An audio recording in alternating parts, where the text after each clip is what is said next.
we're now going to cross to a Labour MP, who is also the chairman of the Commons Defence Select Committee, Dhesi, to talk about the Armed Forces Covenant.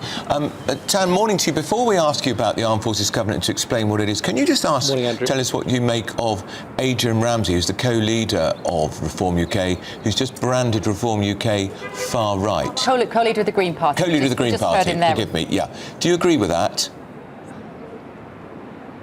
Well, look, we know that the policies of reform are very right-wing, and that is something that is, I think, to their detriment, but also I hope that people will not be taken in by that. What we need is a plan for change. We know that there needs to be systemic change, and that's what the government is setting out to do.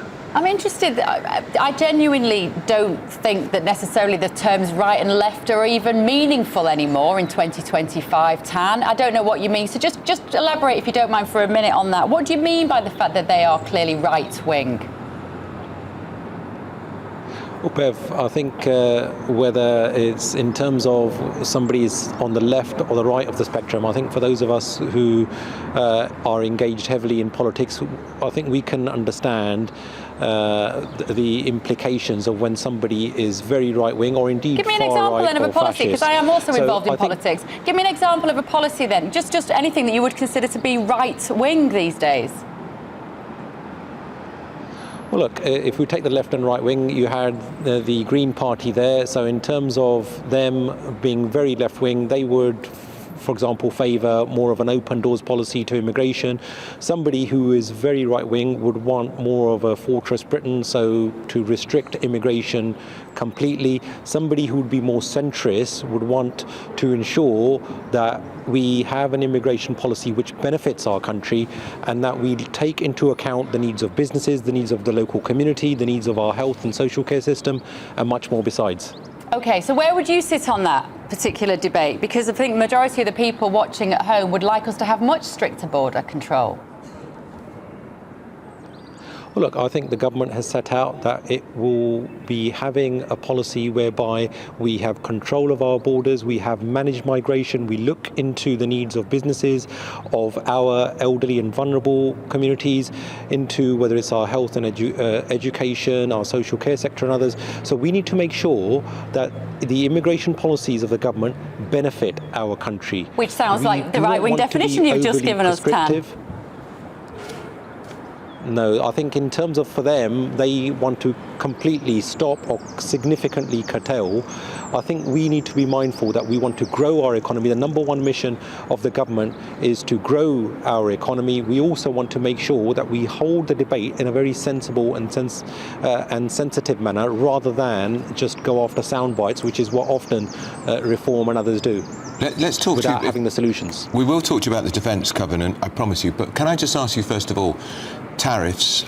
You talk about this government is committed to growth. We've been whacked with 10% tariffs, 25% on our steel, 25% on our car industry. Are you one of those Labour MPs who feels who is urging the Prime Minister to get a lot tougher with the United States and maybe even to retaliate? Well, Andrew, a trade tariff war does not benefit anybody, including the US. So my plea to the US administration is that this is not the path that we should tread. By doing this, by having an all-out trade war, that will make things more expensive, so there will be inflationary pressures. But then also what it will lead to is that things for consumers will become a lot more expensive. And it will also hurt jobs in the US as well as here in the UK. So what the approach that I would like the government to take is similar to what the Prime Minister is currently doing. We should be ensuring that we keep very close with our American allies, but also with other allies across the globe. We need to ensure that we take measures to protect our businesses, to protect our industries. And if there is no further movement, then, as the government has said, all options are on the table. But I don't think we should be doing anything to immediately exacerbate the trade tariff war. Now, you're chairman of the Defence Select Committee. Just explain to us what the Armed Forces Covenant is, Tan, and why you think it's not being respected and honoured in the way it should be. Well, look, our armed forces have an incredible service to our country. They take it upon themselves to protect our country, and often they have to make huge sacrifices along the way. Military service can be very, very difficult, demanding, dangerous, and that is why the Armed Forces Covenant is there, is to make sure that our brave servicemen and women, their families and veterans are not put at a disadvantage.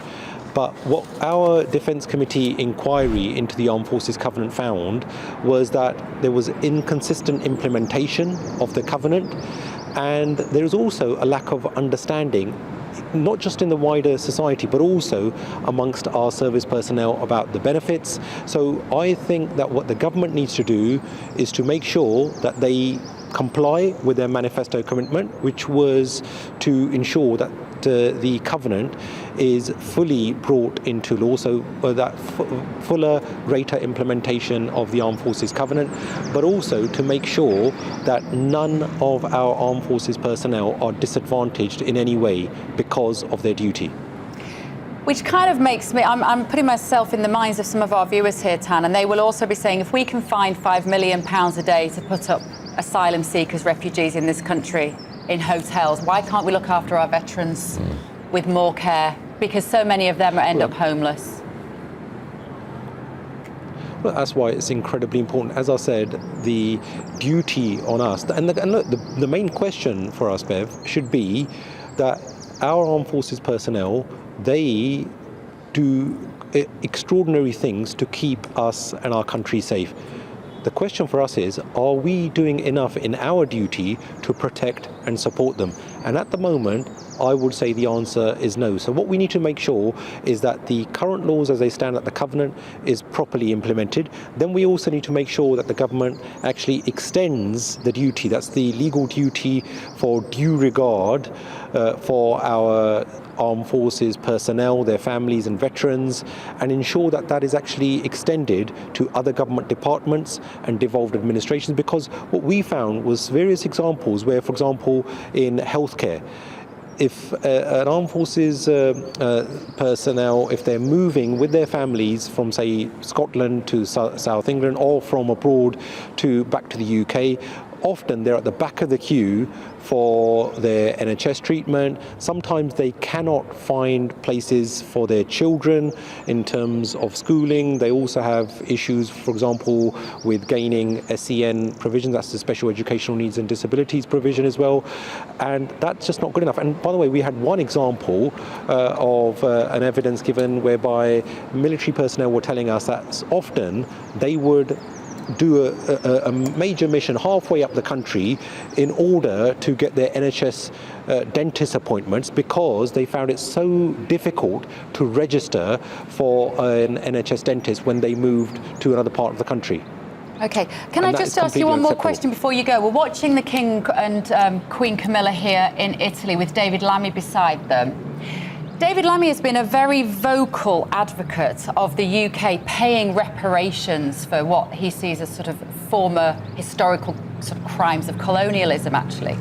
Is he the right person for this job on the global stage at a moment like this, Tan?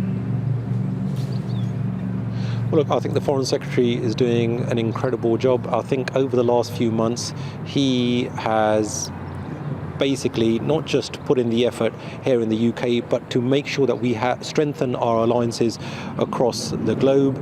And it is right and proper that the Foreign Secretary should be there in Italy. And by the way, Italy are one of our close and trusted allies. The Defence Committee, for example, did a report on the Global Combat Air Programme, GCAP, and that is a joint initiative between Italy, Japan and the UK to build the next generation of fighter jets. So while we are very, very proud of the King and the Queen for the service that they undertake on behalf of the country across the globe, so too the Foreign Secretary should be doing his part by supporting the royal family in their duties. Okay, all right, Tan, great to see you. Thank you so much. Join us again, won't you? The Chair of the Defence Committee there, Tan Dhesi.